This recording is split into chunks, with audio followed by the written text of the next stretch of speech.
Kemi parë kamera televizive të cilat bridhnin të shtëpia Zotit Berisha, të selia Partisë Demokratike, të zyra të ambientet të tjera kudo, ku kishin mundësi që të shikonin, ku shkonin korrierët e BKH-s apo korrierët e SPAK-ut për të çuar ose korrierët e gjykatës për të çuar vendimin.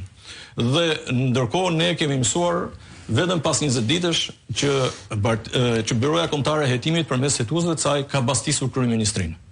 Vërtet. Dhe në fakt ne kemi një bastisje të kryeministrisë, nuk e dim sa ka qenë thellësia e kësaj bastisje, nuk e dim nëse fokus ka qenë thjesht zyra e zonjës Balluku, por ama kjo polemik e Ramës me hetuesit të BK-s, kësaj radhe për Patllakën, është në fakt faza e dytë e kësaj polemike.